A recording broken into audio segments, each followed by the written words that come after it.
बगुले और केकड़े की कहानी। जंगल में कहीं एक बड़ी झील थी और उसमें सभी प्रकार के जलीय जीव रहते थे। वहां एक बगुला भी रहता था। वह बूढ़ा हो गया था और उसमें मछली पकड़ने की ताकत नहीं बची थी। भूख से तड़पने के कारण वह दुबला हो गया था। तो उसने एक योजना बनाई। एक दिन वह तालाब के किनारे आया और जोर जोर से रोने लगा। उसके आंसू मोतियों की तरह बहने लगे। एक केकड़ा उसके पास आया और सहानुभूतिपूर्वक पूछा, चाचा, क्या आप ठीक हैं? आज मछलियां क्यों नहीं पकड़ रहे हैं और क्यों रो रहे हैं? ये आहें क्यों भर रहे हैं? बगुले ने उत्तर दिया, अरे बच्चे, मैंने संसार त्यागने का निर्णय कर लिया है। मैं मछली खाता रहा हूँ, लेकिन अब यदि वे मेरे पास भी आए तो भी मैं उन्हें छू नहीं सकता, क्योंकि मैंने आमरण अनशन कर लिया है।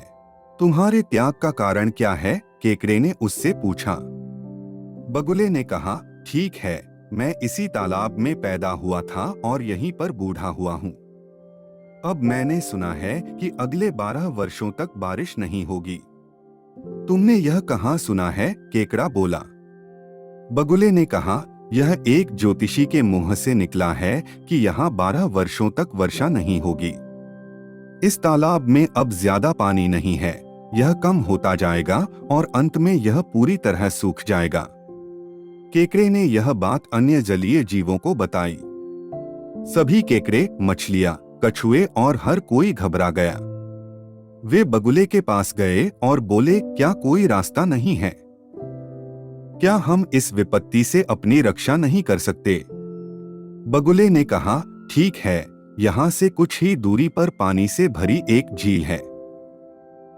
24 वर्षों तक वर्षा न होने पर भी कमल पुष्पों से ढकी यह झील कभी नहीं सूखेगी।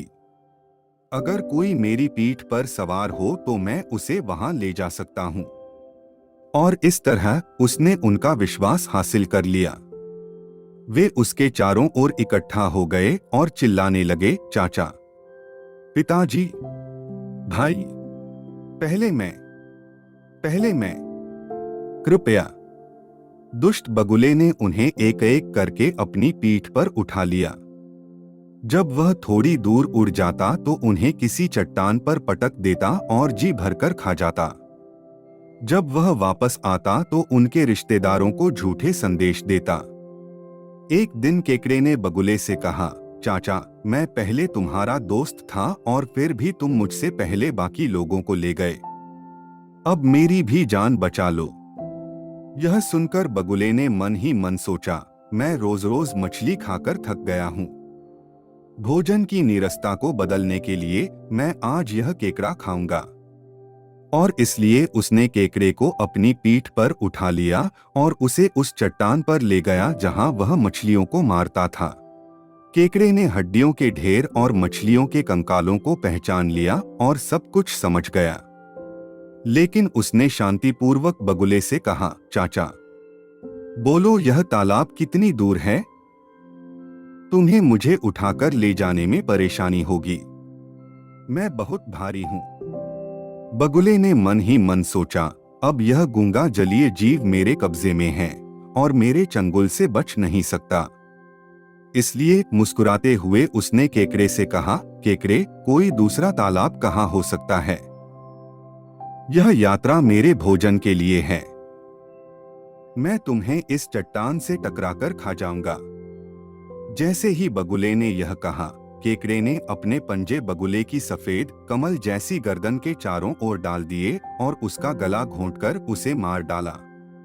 केकड़ा धीरे धीरे गर्दन को खींचकर तालाब की ओर ले गया। सभी जल निवासी उसके चारों ओर इकट्ठे हो गए और पूछने लगे, केकड़े, तुम वापस क्यों आए? और चाचा तुम्हारे साथ क्यों नहीं लौटे? वह समय क्यों बर्बाद कर रहे हैं? हम सभी बड़ी झील पर ले जाए जाने के लिए अधीर हैं। तब केकड़ा हंसा और बोला, अरे मूर्खों, उस ठग ने ज्योतिषी के बारे में हमसे झूठ कहा था और वह जलीय जीवों को किसी तालाब में नहीं ले जा रहा था, बल्कि उन्हें यहाँ से कुछ ही दूरी पर एक चट्टान पर पटक कर खा रहा था। मुझे जीवित रहना ही था और मैं समझ गया कि वह क्या करने वाला था। मैंने उस धोखेबाज को मार डाला है और उसकी गर्दन वापस ले आया हूँ। अब चिंता करने की कोई जरूरत नहीं है। हम सुरक्षित हैं।